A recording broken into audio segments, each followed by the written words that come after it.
With this, let's begin with panel discussion. Panel discussion on mapping skill gaps and competency levels to the organizational goals, creating business-ready workforce. Can I please request my panelists to join me on stage? I invite Mr. Prashant Bhatnagar, Director, Hiring and Staffing, SapientNitro. Can I please have the gentleman on stage with us? Everyone, please welcome the gentleman on stage. Can I please have Mr. Jayant Krishna, Principal Consultant, TCS? Can I please have Shashi Kanth, SS, COO, Centum, WorkSkills, India Limited?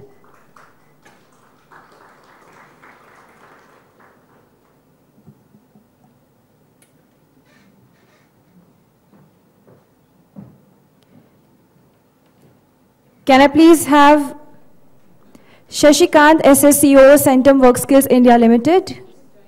Can I please have Mr. Rajeev, Bhadauria, Director Group HR, Jindal Steel and Power?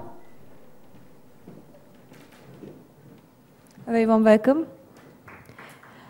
Everyone, please welcome the panelists on stage. And to moderate this session, we have once again Jayashree Kurup, Head Content and Research, Timesjobs.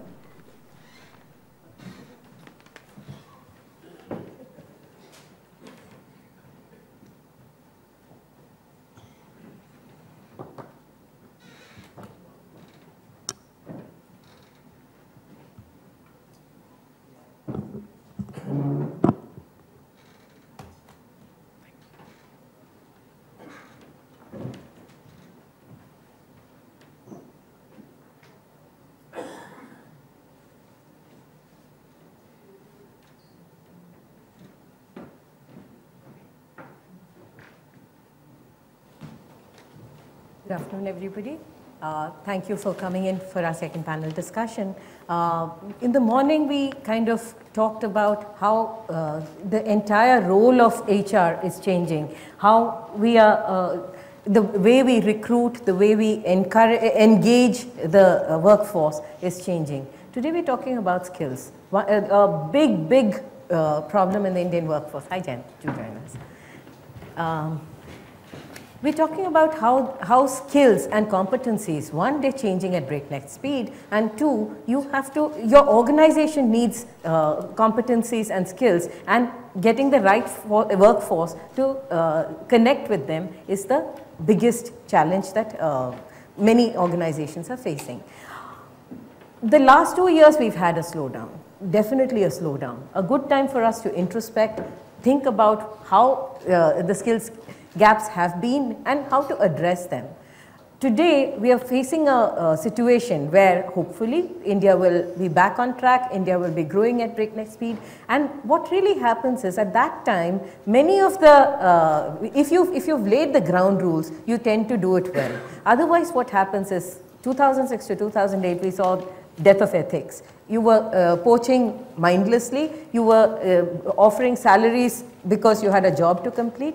We can reach that stage. But have we used these 2 years to actually be ready with us employees? Have we multi-skilled them so that as we get more and more diverse work, we are able to kind of meet our requirements, and have we engaged that larger talent pool out there so that maybe they haven't become part of my pipeline, but it is out there and I have actually identified them. This is probably a good place to allow our panelists to set the tone. Prashant, would you like to start? Sure. Thank you for the opportunity, Jayashree. As I was reflecting on the skill gaps, I noticed we have gaps of many nature, including gender. So thank you for bringing diversity to the panel. We would have been otherwise short on many gaps as well. So I'd like to think of it on two levels. One is there are roles which perhaps an organization will require for the future, which we can predict, where there is some visibility of what that would look like. And at least in my industry, there are perhaps a large set of roles that we don't know what we will need for tomorrow. I can't speak for it, but at least my industry is certainly grappling with that problem. So in situations like this, when you have to provide skills, competency levels for roles that don't exist, how do you start? Where do you start? should you even attempt to start? So we think of it at two levels. We think of it at roles where there is some predictability of them remaining true, remaining alive in the future. And there are roles which are yet being written, for which it is difficult for us to have those competencies and skills defined today. And therefore, what we'd like to believe is we look for people which are able to live in that environment of ambiguity. We're looking for people or those competencies where you can live and define them on the go, and also redefine them. So I'll give you a small example just to put that in context. A lot of the roles, when you start with defining them, you think of them in the way they are. So kind of being an agency, we look at roles like copywriters. But instead of a copywriter, we now think of the roles where your responsibility is, for example, to have Rahul fall in love with Reema. That's the role definition as a copywriter. And if you think of that as a role definition, everything else around starts revolving. So in the context of what lies ahead, we believe there are roles which are predictable to some degree, but a large set of the roles aren't predictable. So instead of trying to create everything, start with what you know and then build upon it along the way. Okay. Shashi, Kanth, you're talking about a constantly moving job role, so to speak. How does the candidate and the line managers fall in line with that new paradigm? Yeah, I'll just introduce this topic in a slightly elaborate manner and try and see how much less time I can take. Bridging gaps, skill gaps, actually we need an ecosystem in this country to actually take this forward. So thankfully in the last 4 to 5 years, we have seen the government of India actually coming forward with a National Skills Development Corporation, which is essentially a body to actually enable the whole ecosystem to function. Now, and therefore my perspective will be a kind of a bridge between the candidate who is sitting outside and the organization who actually waiting to absorb a lot of skilled and pre-skilled people.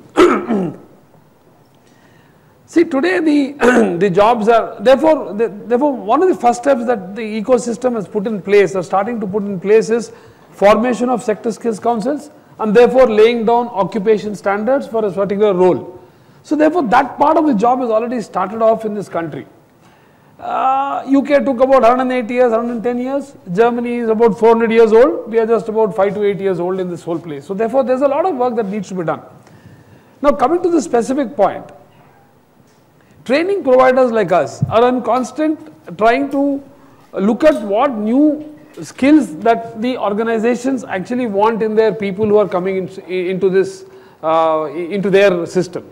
And therefore, there is always an industry collaboration that keeps happening at every stage of our journey in terms of trying to get people capable enough to enter the various organization systems. So, while the target is moving as what Jayashree said, there are certain skills which are uniformly required across the roles. So that, to my mind, is what is called the base level of the datum that we need to create. And that skills can be actually provided outside the organization as a pre-skill. Would you like to articulate that as well? See, for example, if you look at, say, knowledge of little bit of arithmetic, whether he's a sales guy or a service guy, there's something of an arithmetic that he needs to know. Maybe 8th class arithmetic or 9th class arithmetic. He needs to know a little bit of English because he has to talk English, because today that still a little bit of English still helps him to actually grow socially up in terms of his esteem. Then he would want interaction, human interaction skills, be it sales or be it service or be it any function in terms of the shop floor or wherever he is there. He needs interaction skills. So that's the third one. He needs life skills. The guy, he has to grapple with his life when he comes into larger metros and where the jobs are created. He needs a lot of skills where he has to grapple with his life.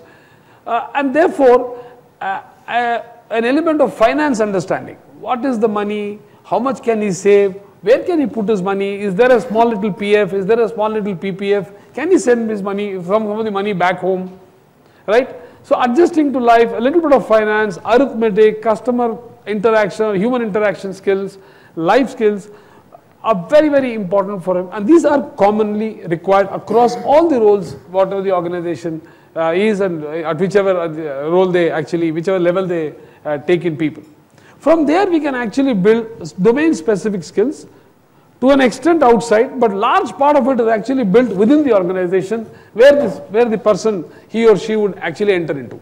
So that bridge between the organization and the candidate with what we provide as a service provider is actually in two stage, if you ask me, a two-tier structure. Some outside, large inside. Okay. So unless this collaboration works like a beautiful marriage, we will not be able to overcome this gap if that doesn't happen.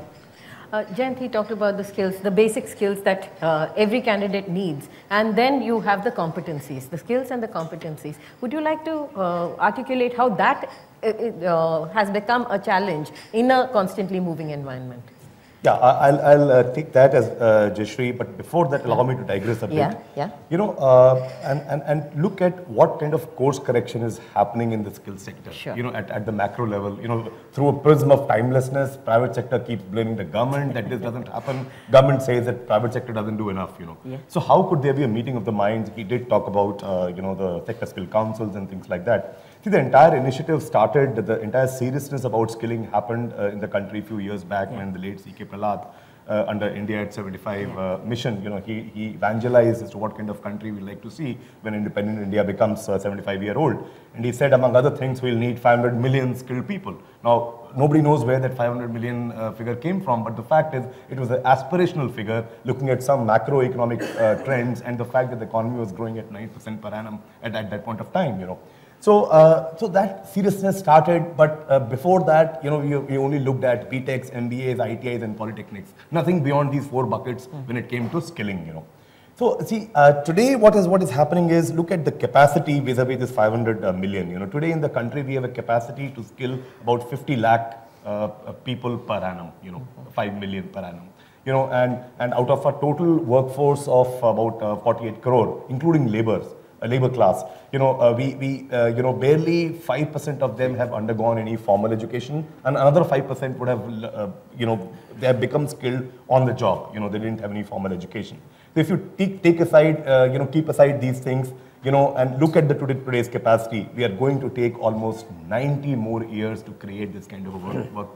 You know, so where would the demographic dividend come? You know, there'll be acts of terrorism. You know, there'll be those kind of forces which will be operating. You know, because you know you are making, there's a complete disconnect today. You know, between what government does and what the private sector does. So I think to address that, one very, very important thing which has happened at the Government of India level with a lot of collaboration with the private sector is that, you know, this National Skills Qualification Framework has come. So that the children or youth, they do not look at, you know, that if they have to skill themselves, that's the end of the road. Today, skilling is not aspirational. Beyond a BTech and MBA or some of the professional courses, skilling is not aspirational in the country. I mean, we are to be blamed. We have not attached enough premium to skilling in this country. I'm focusing, because bulk of the numbers will come from people at the bottom of the pyramid, not this creamy layer of skills, because those numbers are few and far between, you know. So I think it's very, very important to give them vertical mobility in the skilling space, as well as horizontal mobility, so that any point of time they want to you know, move from skilling space to the mainstream education, they could do that. This National Skills Qualification has identified 10 levels, much like what other countries have done, and that has just become a law. And I think, you know, the industry has to start embracing. See, the problem is in this country, industry pays lip service, and we have become, you know, my day job is also for TCS, you know, and we have become non-believers, that nothing that government is doing will work. But, you know, how will it happen? So I think another thing, you know, which, you know, was talked about, that, you know, the sector skill councils are essentially, but before that, let me also say that, you know, industry used to say that whatever All India Council of Technical Education or NCVT, whatever courses they mandate has no relevance whatsoever with what the industry needs, you know. So there was no meeting of the minds. So therefore, these sector skill councils are in the process of being set up. Some of them have been set up, and idea is to come up with national occupational standards and qualification packs. And the courseware and the curriculum will be derived out of these packs for each key job role for each of the verticals. And these will now onwards be defined by private sector, by industry, which is largely private sector, you know, and now that's how that course correction will happen. When do you expect this to See, it has, you know, if you look at countries like Switzerland, Germany, UK, Canada, Australia, where, skilling happens in a very, very serious manner. Those countries have taken almost more than 2 decades or maybe perhaps 3 decades to mature this model. Our journey started barely 3, 4, at best 5 years ago. Shouldn't we leapfrog? So we must leapfrog, I think, and therefore this is such a huge space that the more you do, the more seems to remain to be done. This is the largest HR intervention ever seen on this earth in the history of mankind. Right. No country has ever done it, ever, kind of a thing. Right. Such is the enormity of the task, and therefore the more you do, the more seems to remain to be done. Right. Rajeev, let's take the employees and the employers. Today you see which starts first. The employee is aspirational, the employee wants to grow, skill himself, make himself relevant, constantly himself, herself relevant, gender equality. But what about the employer? How much comes from the employer? How much comes from the employee? And do we need to fix at the educational level? Do we need to fix at the level of ongoing education as well? See, Jayashree, here I would say the golden rule is that there are no golden rules. Yeah. And let's start with that basic premise, because this is like Virendra was talking about, the continual change and the future that has already arrived. Yeah. It's kind of a change and a continual change process that is affecting us. So that probably sets the context of the current working environment, wherein the skills and the competencies are getting not only defined, redefined, learnt, unlearned, relearnt, and so on and so forth. The background is last 10 to 12 years what's happened around the globe, not only in India. And so that is something I'll just digress for a minute to kind of capture that context, which is actually build the current context and what's going to build the future from sublime to ridiculous. I mean, the range is very wide. It all started 1998 if we see. In fact, the business driver was globalization, and that brought in a lot of furore in the business arena. And the technology driver was the Y2K bug. Y2K bug was overcome, and by overcoming, we created an overkill of technology. And that's what we are facing. The repercussions of that we are facing today.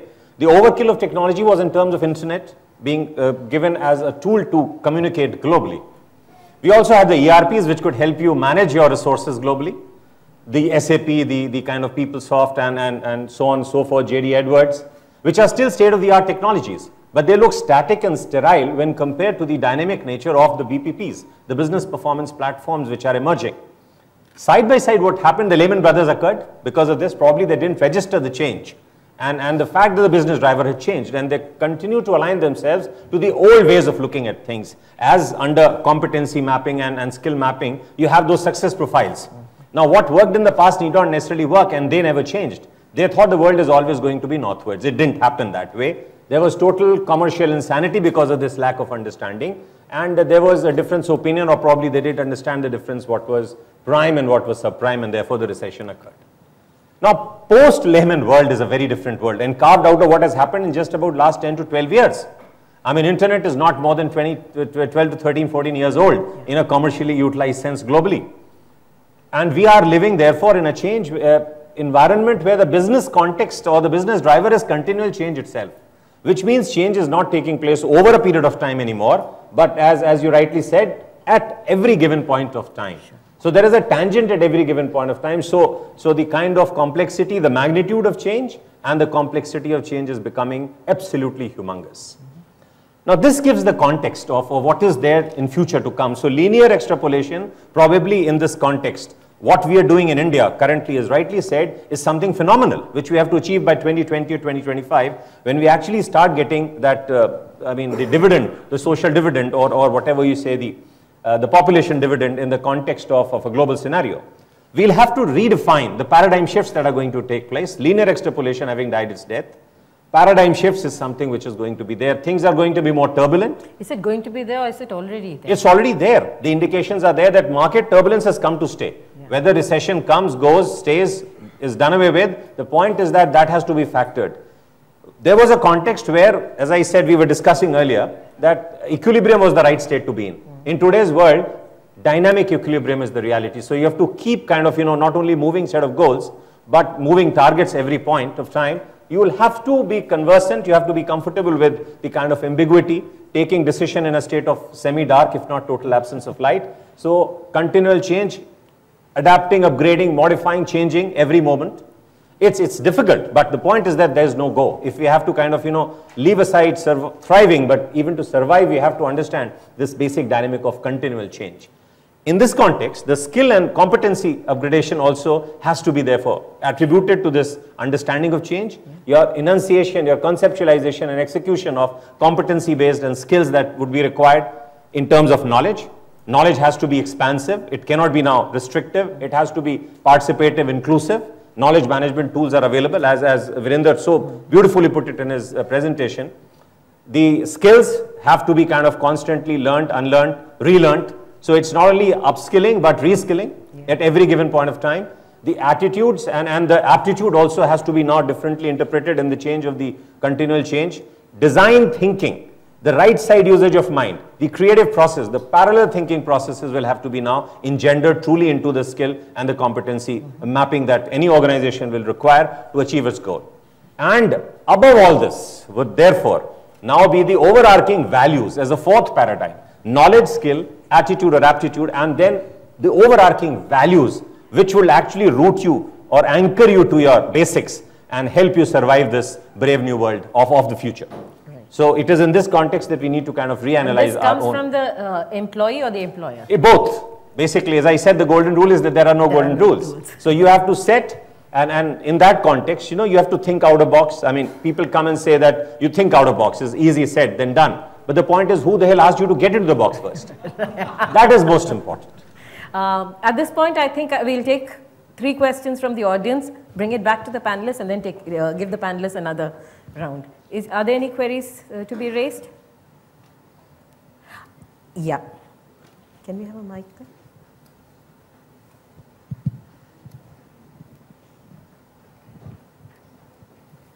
Thank you for this really interesting discussion. I have a question which comes from my limited experience of working with organizational competencies. And what I often find is that in organizations, we start talking the language of competencies. For example, we say strategic ability as, one of the competencies. So sometimes, as a talent management professional, I find myself against, hitting a wall because, like you said, dynamic change, sometimes that's not what's required to get the job done. So what is the kind of balance that you strike between that, the strategic competencies that we all decide in an organization that we will sort of cascade through versus the need of the hour, which is always changing?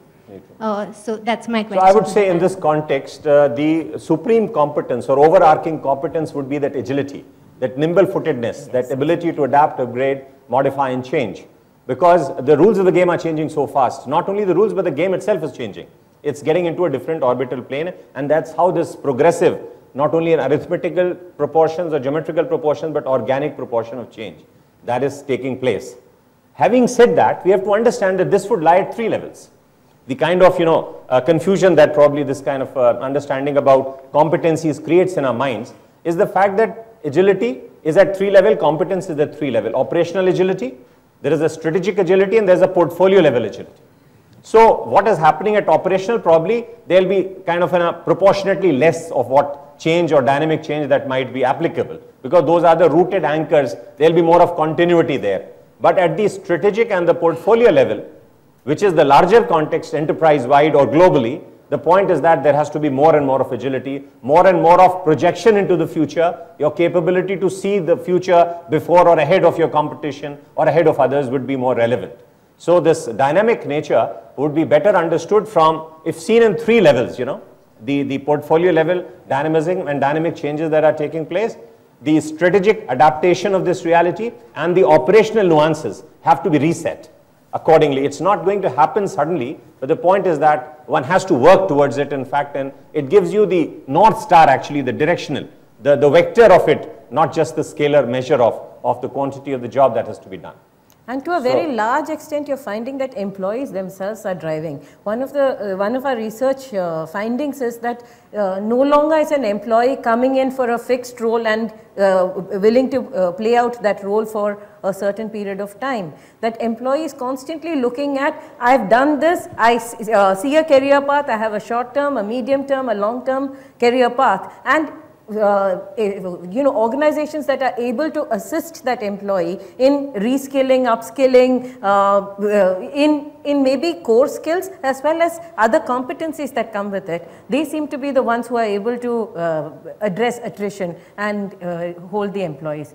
Prashant, maybe you would like to talk at this point about the role of innovation at the organizational level as well as at the employee level. How innovation is a very vital part of this. Yeah, I think innovation is perhaps one of the most abused words right now, because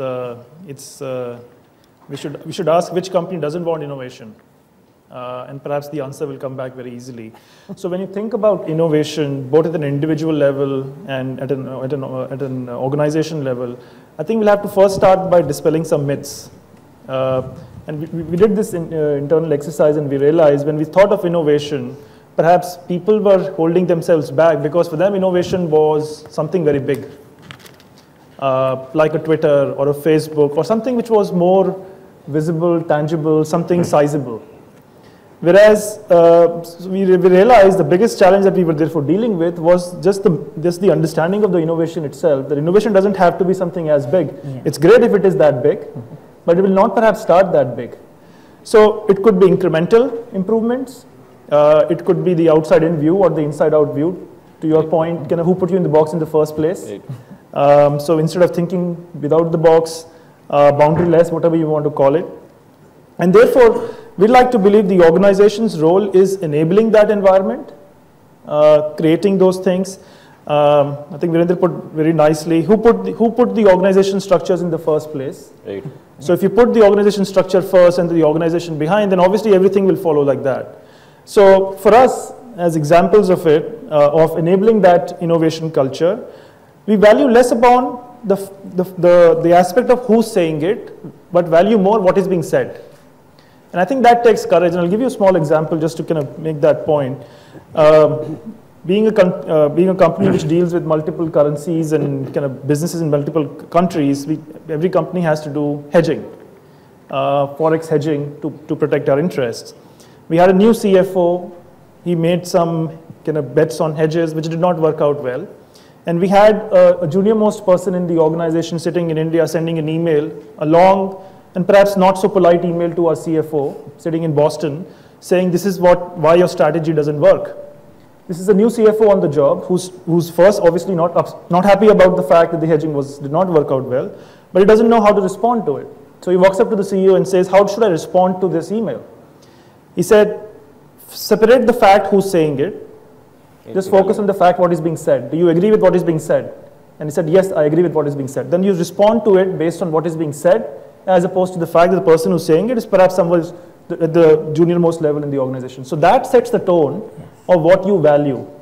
And when you enable that, then people start expressing themselves. So you start with first dispelling the myths, then you enable that environment as an organization level. Now if you come to the individual, see, again we have to break the belief that innovation happens only by certain people. Everybody is capable of innovation. You just have to believe in them.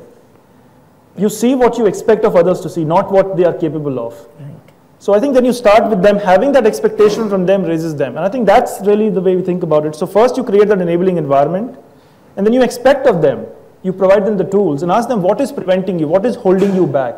Instead of you answering that question, ask them that question. And more often than that you realize it is their own thinking, it is their own beliefs as opposed to lack of skill. So innovation is foundational, but you have to kind of make it come to life, not just talk about it. Right, absolutely. In fact, Jayashree, if you wouldn't mind, I think just taking a cue from what Prashant said about leadership, now changing the context of business, what's happened, democratization of society has also impacted organizations. Right. And therefore, leadership today is not positional leadership at the top.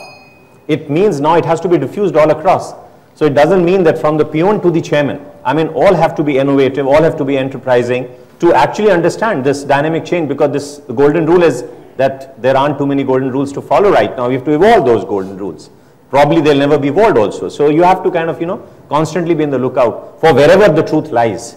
And therefore, motivation of employees is becoming irrelevant from the fact that this is the so-called human age, and the beauty of this age is that, you're realizing it, that probably motivating the employees and managing employees is not possible.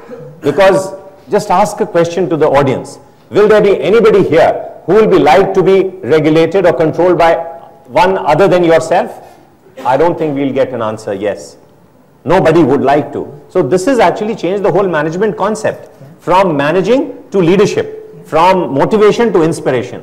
And in creating an inspired environment in the organization, there's very little that you and me can do. It lies within, so that this inspiration can exist from without. Right. So it is this cultural change that probably Virendra also referred to in the maverick of that Brazilian company, that Semco Ricardo Semler that he was talking about, that whenever in doubt you interpret the rule in favor of the employee.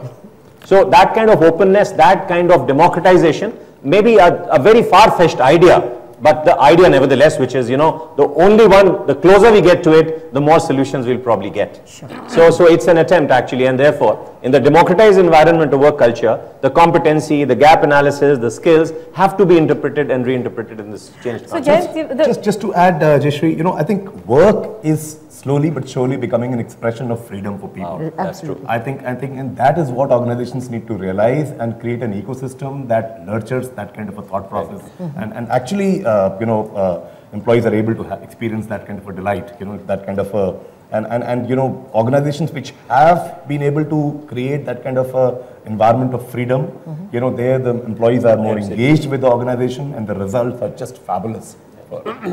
I just add to the innovation a bit. I mean, not at the cost of trying to take a dig at the HR. I, as a service provider, I believe firmly that the HR is both a victim as well as a culprit. Imagine any job description written without a degree qualification in this world. I want to engage a salesman, but I want a graduate to sell cigarettes. What kind of a job description is this? We actually start from that, and we talk a lot about JD and the practices and the processes, the internationalization of all that. Beautiful. But why do you need? You're a victim, and because of that, you're a victim. So you want a graduate who actually goes out in the market and sells cigarettes from pawn shop to pawn shop to pawn shop. Why? Because somebody said if you're an English-speaking salesman, the pawn shop guy will actually respond better and increase your market share. I don't understand this. And I've been breaking, I mean, we as a system of people from NSDC, we've been breaking with our heads with the organization saying, why do you want this kind of a job profile? But Can't you redefine this in skills? I want a guy who knows, smart guy who knows a little bit of arithmetic and actually goes and sells one cigarette packet is 10 rupees, your buying price is 9 rupees 50 paisa, that's it 50 paisa, if a profit I take and move. But Shashi, while I don't hold the brief for the HR fraternity, but the point is that this is what we're talking about, you know, we are victims of frameworks that we have given to ourselves. We have to look beyond these frameworks in the changing context. Look at Lehman Brothers. Did not they know the difference between prime and subprime?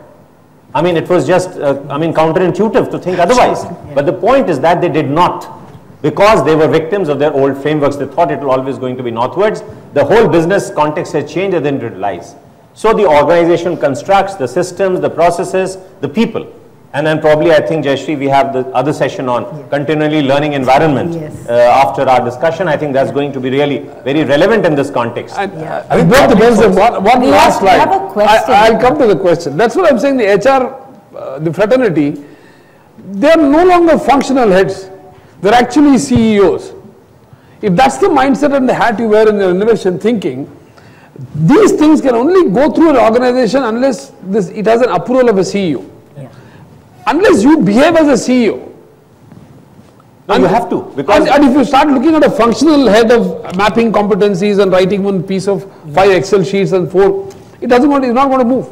No, the HR role probably, Shashi, is changed because it's fourfold role, as I say. It's like analyst to business. You have to be an intervention specialist. You have to be a change manager, and you have to be an evaluator, all four together. Not one at the cost of the other. The change is not palpable. Maybe. No. It's understood at least. In fact, we have a question there. Yes, I wanted to ask a question. I'm Bhatnagar from MDI Gurgaon, and I teach talent management in the last 10 years, talent management and competency framework.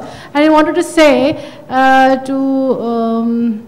the segmentation that you're doing, Infosys, Mohandas Pai did that. A line manager moved from the finance job to the HR job there, where they did the talent segmentation, and they said, no, we don't need overqualified engineers to sell at the base level, and they changed that, and they found that the retention was happening there. So there is some movement which is happening in India itself. Absolutely. We don't look outside, we're seeing India. And then responding to what I think from Jindal Steel has said that. I'm sorry, I don't get the name. Managing self is the first thing that is there. Managing self.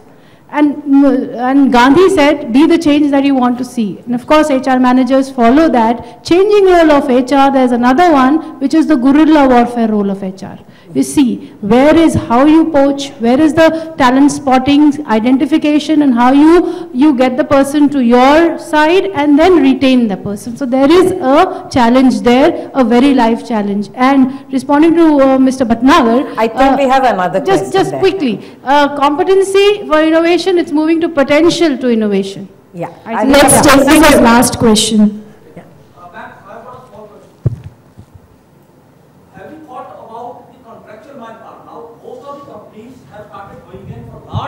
Contractual manpower because it is cheaper, and with the change environment in the business, if for any I am going southwards, the first person who loses his job is a contract person. I have spent some amount of money in upgrading his skills, etc., which I have kept, but he's the first person I throw out. Second is, what does he do when he goes out? Now he's without a job, he's sitting, he's skilled up, and when the change scenario takes place, when the business again starts going north, whom do I take? I don't take this guy back, because by then he has spent 2, 3, 4 years and he's crossed 30. So I am again looking for a person who's 22, 24 who can stand for 8 hours on the shop floor and work for me. Because 30, 33, 4 guys has, firstly, his physical health is there, and second, his commitments to the family have increased by then. Yeah, would you like I think it's a very, very important point you've raised, and the entire industry needs to shoulder the blame for this kind of thing happening. You know, we find very, very convenient alternatives, and therefore we resort to such outsourced or contractual manpower, primarily to keep the wage bill down. I mean, that's the main driver to my understanding, and keep the flexi, onboarding model in place, But very clearly, these people do not get dignity, they don't get paid well, their annual increase is just to take care of minimum wages. So actually, we are just parking the problem, and this is escapism. For corporate India, I mean, let me use a harsh word, there's nothing but escapism. You look at what kind of dignity, I mean, they do not have any dignity, the kind of, the kind of life they lead, if you look at our overall workforce in the country today, 48 crore people that I talked about, 93% of them are in the unorganized and informal sectors, And this is a very, very large, and nowhere in the world, the percentage of manpower in unorganized and informal sectors is as huge as this, And this is in India, therefore we keep talking about there are two countries within one, not one India. One India which is so intellectually evolved, so well paid, so bright and intelligent that they can rub shoulders with the best in the world. And this other India where people don't even know where the next meal is going to come from. I think we are all collectively in the industry responsible for this kind of a problem, and without thinking anything about this category of people who are very, very important. They are bringing a lot of value on the table. We are all, each person who is resorting to these practices is to be blamed, to my mind. I can understand some temporary apprentices and things like that, but eventually they also need to be absorbed in the organization. Otherwise, we'll keep on. I don't think it's we'll build a country that we'll be proud of. Can I ask the audience to hold the thought, because we are going into the next session after lunch, continuing with the same theme, and we will be talking about how to manage manage that continual learning. Thank you. I'd like to thank all my panelists. All right. So with this, we will wrap up the session, and I quickly request our moderator to hand over the bouquet to the panelists. Everyone, please join me in thanking the panelists on stage, please.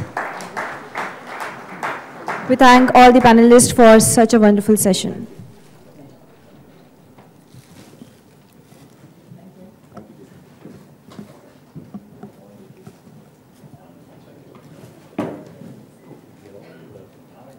And for moderating this session so well, I request Rajesh Khubchandani from ETH to kindly come up and thanks our moderator Jayashree on stage.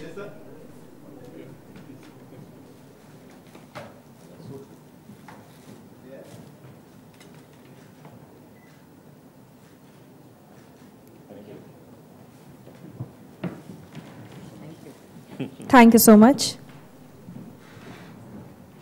Well, that was a knowledgeable session indeed.